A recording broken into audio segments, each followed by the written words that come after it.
Hello students, welcome to the exam counsellor. आज हम पहले सिलेबस देख लेते हैं। एक्चुअली यूनिट फर्स्ट के जो हमने ऑलमोस्ट सारे टॉपिक्स कंप्लीट कर लिए हैं और यूनिट सेकंड के भी हमने कुछ टॉपिक्स कर लिए हैं। देन यूनिट थर्ड इसके भी हमने काफ़ी सारे टॉपिक्स किए हुए हैं। यूनिट फोर इसके भी हमने टॉपिक्स किए हैं। इसके कुछ थोड़ा पेंडिंग होंगे अभी। देन यूनिट 5 जो है वो हमने कंप्लीट कर लिया है एंड ऑल्सो यूनिट 6 भी हमने कंप्लीट कर लिया है। ओके, सो हमारे कुछ ही टॉपिक्स बचते हैं और साथ साथ क्या किया हम आपको साथ साथ एमसीक्यूज़ भी प्रैक्टिस करा रहे हैं। कुछ टॉपिक्स के हमने साथ साथ ही करे थे, बट कुछ टॉपिक्स के जो रह गए थे वो अभी हम आपको कंटिन्यूसली क्लासेस में कंप्लीट करा रहे हैं। ठीक है, तो अब हमारे कुछ ही टॉपिक्स बचते हैं और उसके बाद हम क्या करेंगे, उसके साथ साथ हम एमसीक्यूज़ को भी प्रैक्टिस करते रहेंगे बिकॉज एमसीक्यूज़ ज़्यादा इंपॉर्टेंट है एग्जाम पॉइंट ऑफ व्यू से, है ना। ओके, सो आज हम देखते हैं आज हमारे पास कौन से टॉपिक के एमसीक्यूज़ है। तो आज जो है हम स्कीम फॉर अडोलेसेंट गर्ल्स, ये जो हमारा यूनिट 6 का टॉपिक है, इस पे जितने भी इम्पॉर्टेंट एमसीक्यू, जितने भी पॉसिबल एमसीक्यूज़ हो सकते हैं वो सारे हम आज के लेक्चर में कंप्लीट करेंगे। ठीक है, और भी एमसीक्यूज़ अगर आप लोग प्रैक्टिस करना चाहते हैं तो वो आपको हमारी ऐप पे मिल जाएंगे। हमारा ऐप का जो लिंक है वो आपको वीडियो के डिस्क्रिप्शन बॉक्स में मिल जाएगा, आप वहाँ से इंस्टॉल कर सकते हैं। ठीक है, और हमारे साथ टेलीग्राम पे जुड़ने के लिए आप हमें ज्वाइन कर सकते हैं, उसका लिंक भी आपको वीडियो के डिस्क्रिप्शन बॉक्स में मिल जाएगा। Okay, let's get started. So, question number 1 says, what does SAG stand for in the context of the scheme?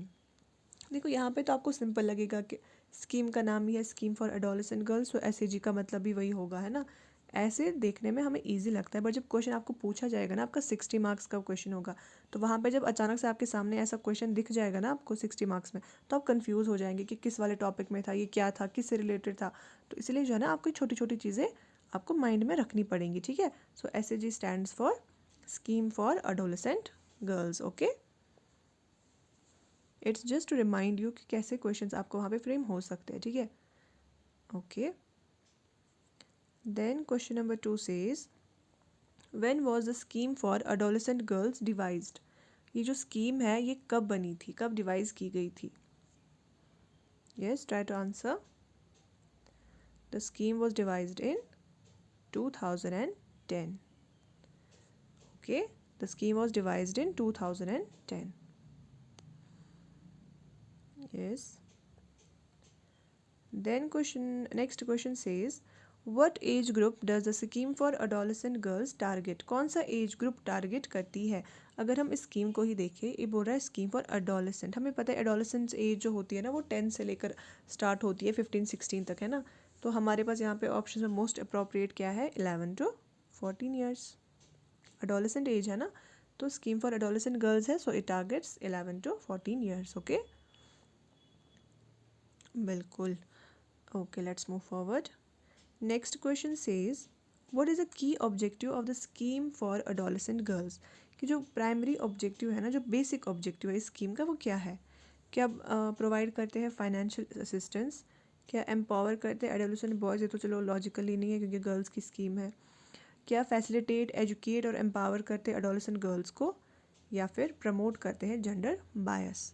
तो अगर ये स्कीम गर्ल्स के लिए है तो ऑब्वियसली गर्ल्स को फैसिलिटेट करना, एडुकेट करना और एम्पावर करना इस स्कीम का मेन ऑब्जेक्टिव है। ठीक है, ओके।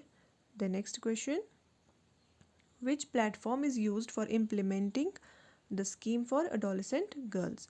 कि कौन सा प्लेटफॉर्म है जिसको हम यूज़ करते हैं इस स्कीम को इम्प्लीमेंट करने के लिए? क्या हेल्थ सेंटर्स है, क्या एजुकेशनल इंस्टीट्यूशंस, क्या आंगनवाड़ी सर्विसेज है, या फिर NGOs है?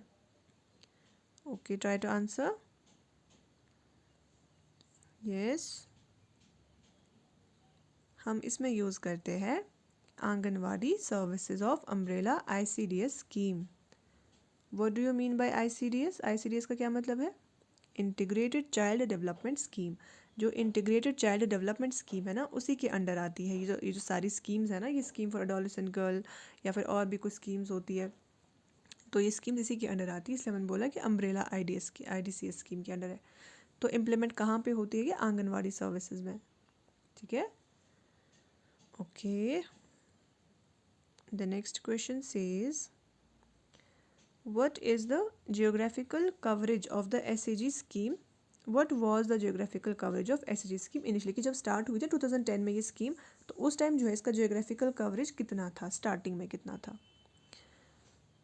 Yes, what was the geographical coverage? It was 205 districts.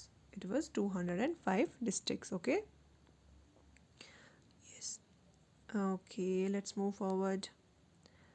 Next question says, which component of the scheme aims to motivate out of school girls to go back to formal schooling or skill training?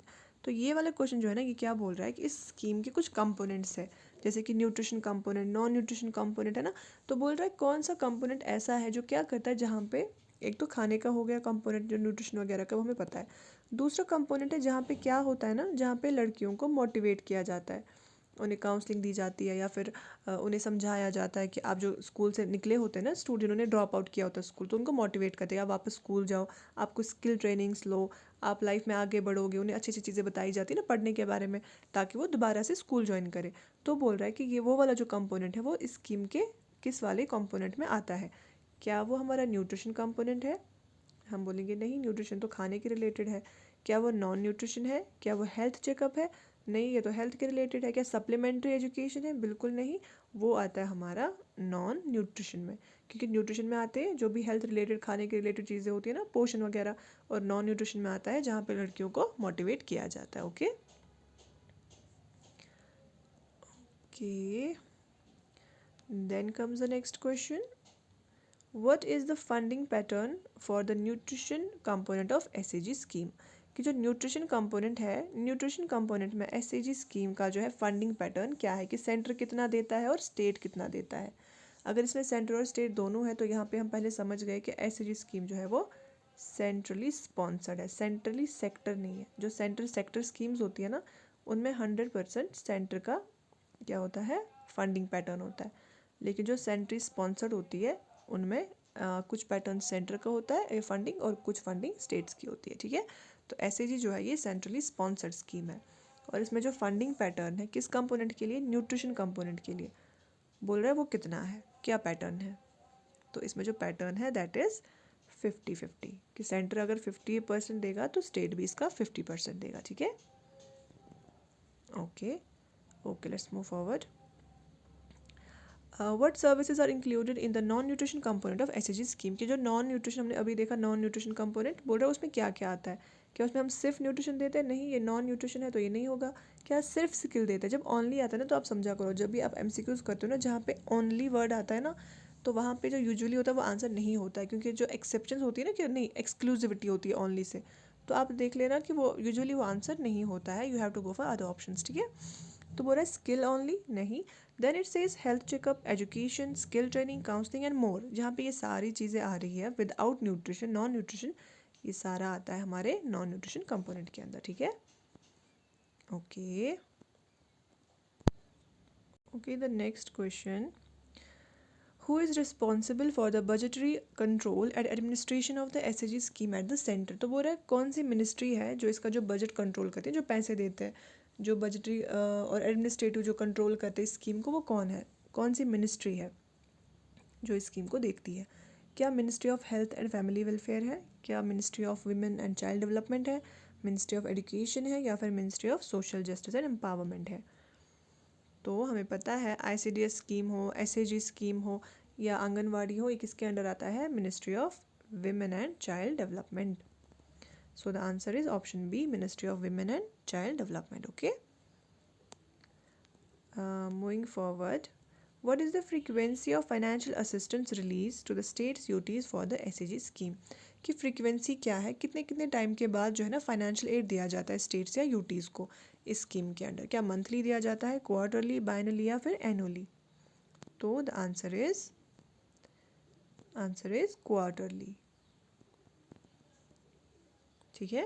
Financial assistance is release quarterly, ना तो monthly होती है, ना ही बाइनली, और ना ही annually होती है। Okay, the next question says what is the purpose of Kishori Samuh in the SAG scheme, कि किशोरी समूह जो किया जाता है स्कीम के अंडर उसका क्या पर्पज़ होता है? क्या फाइनेंशियल मैनेजमेंट के लिए होता है, कम्युनिटी मोबिलाइजेशन के लिए, मंथली हेल्थ चेकअप्स के लिए, या फिर स्किल ट्रेनिंग के लिए?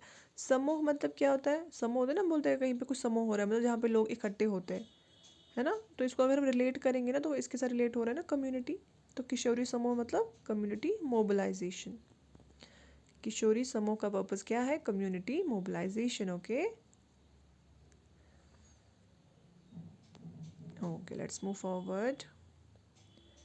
Then it says, when is Kishori Diwas celebrated under the SAG scheme? किशोरी जो दिवस है ये कब मनाया जाता है? किशोरी दिवस जो है वो वंस इन 3 मंथ्स मनाया जाता है, हर 3-3 महीने बाद मनाया जाता है एक बार, वंस इन 3 मंथ्स. ठीक है, okay. Then it says, who maintains the Kishori health card in the SAG scheme? Who maintains the Kishori health card in the SAG scheme? कौन मेंटेन करता है? Is it AWW? Is it CDPO? Is it सखी और is it सहेली? हमें पता है जो किशोरी हेल्थ कार्ड्स है उन्हें कौन मेंटेन करता है? आंगनवाड़ी वर्कर्स. आंगनवाड़ी जो वर्कर होती है या होता है वो इन कार्ड्स को मैनेज करते हैं. ठीक है, okay. Next question says, what information is recorded on the Kishori? अब जो ये किशोरी हेल्थ कार्ड है, जो एडोलेसेंट गर्ल्स का जो हेल्थ कार्ड बनाया जाता है ना, किशोरी हेल्थ कार्ड जो मैंने अभी बोला आंगनवाड़ी वर्कर्स उसको मेंटेन करते हैं, तो उसमें क्या रिकॉर्ड किया जाता है? उसमें जो गर्ल्स है एडोलेसेंट गर्ल्स, कौन सी इन्फॉर्मेशन उनकी रिकॉर्ड की जाती है?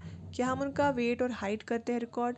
उनका क्या बोलते हैं उसको, BMI या IFA सप्लीमेंटेशन करते हैं? क्या वेरियस हेल्थ रिलेटेड डिटेल्स या माइलस्टोन्स करते हैं, या फिर इम्यूनाइजेशन डिटेल्स सिर्फ करते हैं? क्या करते हैं हम? हाँ जी,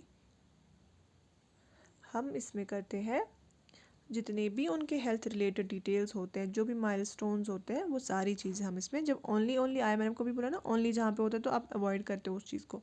तो जहाँ पे वेरियस जितने भी हेल्थ रिलेटेड जो भी डिटेल्स उनकी होंगी, जो भी इश्यूज़ होंगे, वो सारी चीज़ें उस पर रिकॉर्ड की जाती है. ठीक है, ओके.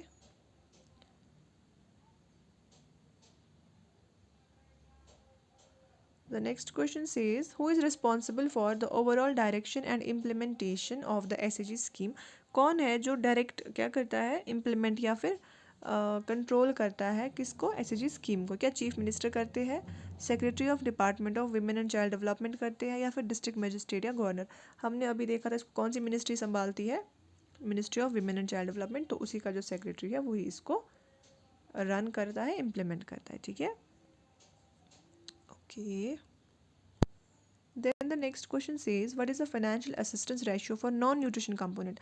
अभी हमने देखा था न्यूट्रिशन कंपोनेंट के लिए 50-50 होता है. अब नॉन न्यूट्रिशन कंपोनेंट जहाँ पे क्या आता है, जहाँ पे स्किल ट्रेनिंग या फिर एजुकेशन के लिए मोटिवेट करना, उस वाले कंपोनेंट में क्या है फंडिंग स्कीम? इज इट 70-30, 50-50, 60-40 और 90-10? It is 60-40. Centre 60% and state 40%. ठीक है, आप याद रखेंगे न्यूट्रिशन के लिए क्या था? 50-50. जो न्यूट्रिशनल कंपोनेंट है उसके लिए 50-50 है, और जो नॉन न्यूट्रिशन है उसके लिए 60-40 है. ठीक है, ओके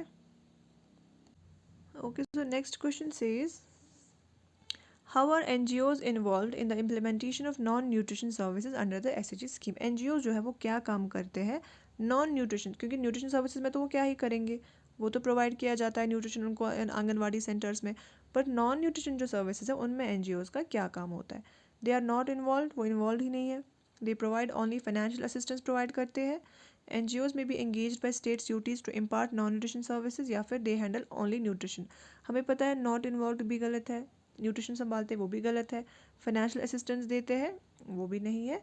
उन्हें एंगेज किया जाता है कि वो इम्पार्ट करें. जैसे कि NGOs में जो होते हैं ना मेंबर्स, तो वो क्या करते हैं, वो होम टू होम जा सकते हैं, या फिर लोगों को कहीं पे बुलाते हैं, तो वहाँ पे क्या करते हैं, उनको नॉन न्यूट्रिशन सर्विसेज, जैसे कि उनको बताते हैं कि आपके लिए स्कूलिंग इंपॉर्टेंट है, या फिर ये वाली स्किल है, ऐसी स्किल है, टेलरिंग हम दिखा रहे हैं, या फिर कोई हैंडीक्राफ्ट है तो आप लोग इसमें इन्वॉल्व हो जाओ.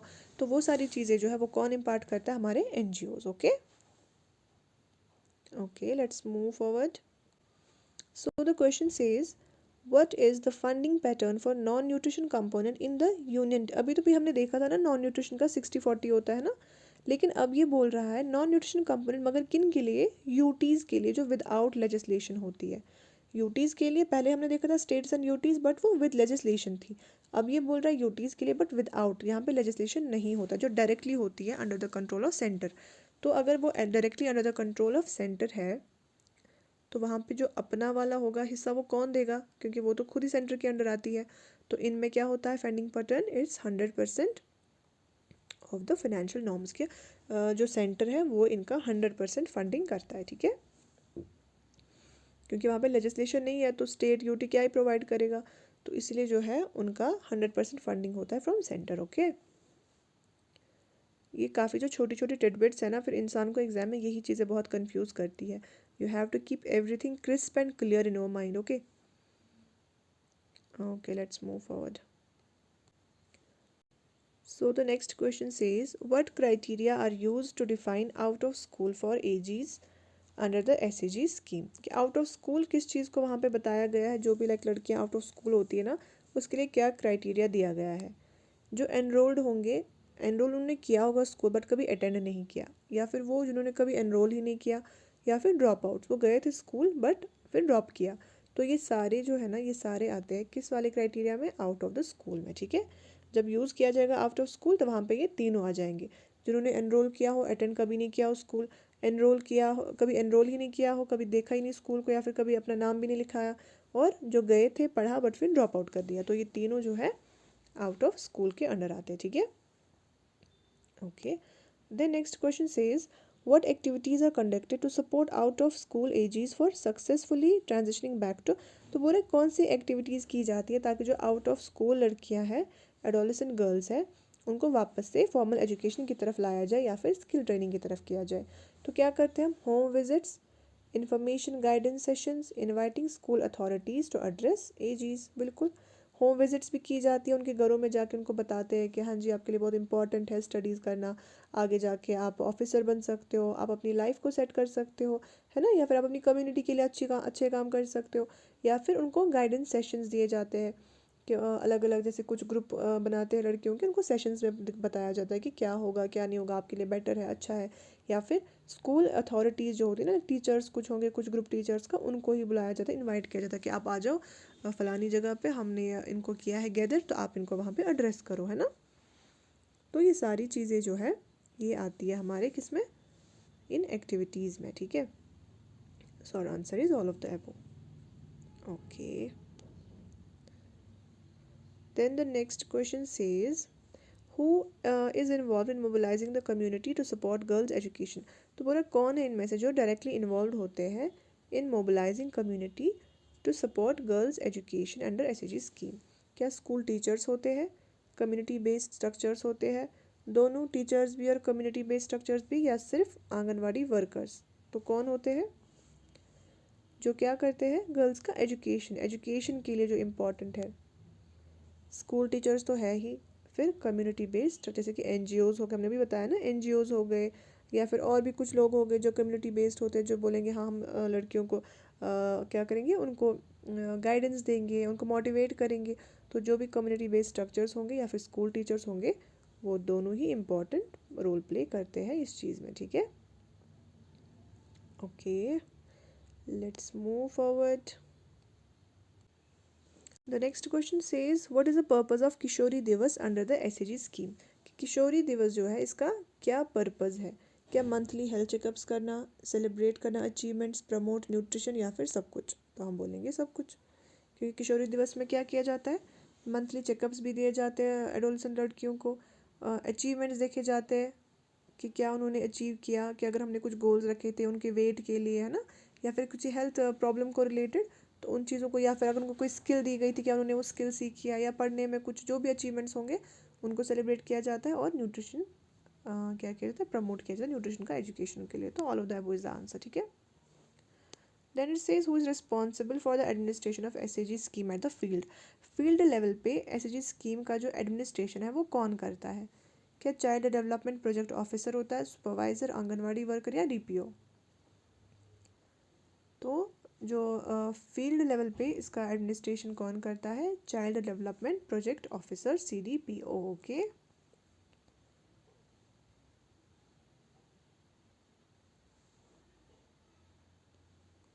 The next question says, when is the first installment of financial assistance released for SAG scheme? कि पहली जो इंस्टॉलमेंट होती है साल की, वो कब रिलीज़ की जाती है, किस मंथ में रिलीज़ की जाती है? अप्रैल, जुलाई, अक्टूबर और जनवरी? It is, yes, it is April. First installment is released in April. Okay, good. Let's move forward. Then it says, what is the purpose of SAG register? अब जो ये रजिस्टर वहाँ पे बनाई जाती है SAG स्कीम के अंडर, उस रजिस्टर का क्या पर्पस होता है? Identify and record all adolescent boy beneficiaries, तो बॉयज़ की तो बात ही नहीं हो रही है स्कीम में, तो ये तो पहली गलत हो गया. Track the implementation of the scheme, keep record of pregnant women, गलत हो गया क्योंकि हम एडोलेसेंट गर्ल्स की बात कर रहे हैं. मंथली फाइनेंशियल रिपोर्टिंग, अब तो दो ही बच गए, या तो ट्रैक करेगा इम्प्लीमेंटेशन ऑफ स्कीम या तो मंथली फाइनेंशियल रिपोर्टिंग करेगा. तो जो पर्पस होता है SAG रजिस्टर का वो क्या होता है? Track the implementation of scheme, कि स्कीम कहाँ तक पहुँची, कितनी इम्प्लीमेंट की हमने, इसके अंडर कितना काम हुआ, वो सारी चीज़ें ट्रैक की जाती है किसके अंडर? SAG रजिस्टर के under. Okay, very good. Okay, move forward. Then it says, which part of the SAG register includes the summary record of adolescent girls who have been mapped as part of the baseline survey? तो इस register के कौन से part में summary record होता है adolescent girls का जिनको मैप किया गया होता है as the part of baseline survey? कौन से पार्ट में होता है रिकॉर्ड एडोलेसेंट गर्ल्स का? Yes, our answer is part A. our answer is part A. Part A में, क्योंकि पार्ट ए पहला ही पार्ट होता है तो उसी में जो स्टार्टिंग में ही समरी होती है, सारा रिकॉर्ड होता है एडोलेसेंट गर्ल्स का. ठीक है, okay. Then question says, when is a new SAG register opened? मतलब अब जो रजिस्टर होती है ना, ये स्कीम की जो रजिस्टर है, वो नई रजिस्टर कब ओपन की जाती है? क्या हर महीने ओपन करते हैं, क्वार्टरली करते हैं, एनुअली करते हैं, या एवरी फाइनेंशियल ईयर? तो क्या होता है ना, जब फाइनेंशियल ईयर ख़त्म हो जाता है तो जब नेक्स्ट फाइनेंशियल ईयर स्टार्ट हो जाता है, न्यू फाइनेंशियल ईयर, उसके साथ हम एक नई रजिस्टर भी ओपन करते हैं. So new register is open in every financial year. ठीक है, okay. So the question is, who fills in the baseline data in the SAG register? Who fills the baseline data in the SAG? जो baseline data होता है ना, जो basic data होता है, वो SAG रजिस्टर में कौन फिल करता है? क्या वो आंगनवाड़ी वर्कर करता है, CDPO करता है, सखी या सहेली? तो हमें पता है, हमने अक्सर देखा आंगनवाड़ी वर्कर्स को घर होम टू होम विजिट्स करते हुए हाथ में रजिस्टर लेके पूछते रहते हैं, डेटा लेते रहते हैं, कितने बच्चे हैं, लड़कियां कितनी हैं, क्या करते हैं, हाइट वेट पूछते रहते हैं ना अक्सर. तो कौन करता है? ये आंगनवाड़ी वर्कर. जो बेसलाइन डेटा होता है रजिस्टर में, वो फिल कौन करता है? Anganwadi workers. Okay, very good. Then it says, who conducts a general health checkup on किशोरी दिवस अंडर SAG स्कीम? तो हेल्थ चेकअप कौन करेगा? ऑब्वियसली मेडिकल ऑफिसर ही करेगा ना. हेल्थ चेकअप कौन करेगा? हमारा medical officer. Okay. Then the last question, which ministry is responsible? Okay, question repeat हो गया, हमने इससे पहले ही कर लिया था ना. ये कौन सी मिनिस्ट्री रिस्पॉन्सिबल होती है? हमने देखा था ministry of women and child development. Okay, so this ends all the possible MCQs from this very topic. जितने भी पॉसिबल MCQs हो सकते थे scheme for adolescent girls topic में से, वो सारे हमने कवर किए. We tried our best to complete all the MCQs. तो आप इनको अच्छे से याद करेंगे क्योंकि फैक्चुअल चीज़ें ही है, इसमें कुछ समझने वाला नहीं है. तो you have to just learn the things. Okay, आप रिपीटेडली जब रिवाइज करेंगे, कंटिन्यूसली देखेंगे, तो आपको ऑटोमेटिकली ये चीज़ें फिर लर्न हो जाएंगी. ठीक है, तो ऐसे ही हम और MCQs लेके आएंगे आपके लिए. आप कंटिन्यू प्रैक्टिस करते रहा करिए. ठीक है, ओके, थैंक यू.